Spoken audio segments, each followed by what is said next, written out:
ಆ ಥರದ I think ಅದು ತುಂಬ ದೊಡ್ಡ ಕಾಂಪ್ಲಿಮೆಂಟ್ ಬಿಕಾಸ್ ನಟನೆ ಇಷ್ಟ ಅಥವಾ ನಿಮ್ಮ ಪ್ರೀತಿ ಇಷ್ಟ ಅಂತ ಎಲ್ಲ ಹೇಳ್ತಾರಲ್ಲ, ಅದಕ್ಕಿಂತ ದೊಡ್ಡ ಕಾಂಪ್ಲಿಮೆಂಟ್ ನನಗೆ ನೀವಿರೋ ಸ್ಟೈಲ್ ಇಷ್ಟ, ನೀವಂದರೆ ನನಗೆ ಸ್ಫೂರ್ತಿ ಅಂತ ಹೇಳ್ತಾರಲ್ಲ, because that to achieve that is too important.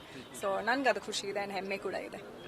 ಮತ್ತೆ ಸಿನಿಮಾ ಕಡೆಗೆ, ಬೆಳ್ಳಿತೆರೆ ಕಡೆಗೆ ಎದುರು ನೋಡ್ಬೋದಾ ಈ ವರ್ಷ ಆದರೂ? ನಾನು ಸದ್ಯಕ್ಕೆ ಅದ್ರ ಬಗ್ಗೆ ನಾನು ಯೋಚನೆ ಮಾಡ್ತಾ ಇಲ್ಲ. I am happy.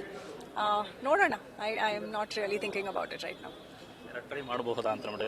ತುಂಬಾ ದೊಡ್ಡ ನಿರೀಕ್ಷೆ ಜನಗಳ ಕಡೆಯಿಂದ ಇರುವಂತದ್ದು, ನೀವು ಮತ್ತೆ ಬರಬೇಕು ಅನ್ನೋ ಖುಷಿ ಏನು ಅಂದ್ರೆ ಅವರು ನಾನು ಕೇಳ್ತಿರೋದೇ ಖುಷಿ, ನೀವು ಯಾವಾಗ ವಾಪಸ್ ಸಿನಿಮಾ ಮಾಡ್ತೀರಾ ಅಂತ. ಸೊ ಆ ಒಂದು ನಂಬಿಕೆ ಇದೆ ಅಲ್ಲ ನನ್ನ ಮೇಲೆ. So I am happy about that. Yash ಅವರ ಅಭಿಮಾನಿಗಳ ಬಗ್ಗೆ ಹೇಳೋದಾದ್ರೆ, ನಿಮ್ಗೆಷ್ಟು ಅದೇ ತರ ದೊಡ್ಡ ಮಟ್ಟದ ಪ್ರೀತಿ ಅವ್ರ ಪ್ರತಿ ಸಿನಿಮಾಗೂ ಇರುತ್ತೆ, ಅವ್ರ ಕಡೆಗೆ ಇರುತ್ತೆ ಯಾವಾಗಲೂ ಕೋಟ್ಯಾಂತರ ಜನಗಳ ಅಭಿಮಾನ? ಪುಣ್ಯ ನಮ್ದು, ಬಿಕಾಸ್ ಎಲ್ರಿಗೂ ಈ ಪುಣ್ಯ ಸಿಕ್ಕಲ್ಲ. So I can only say it's a blessing.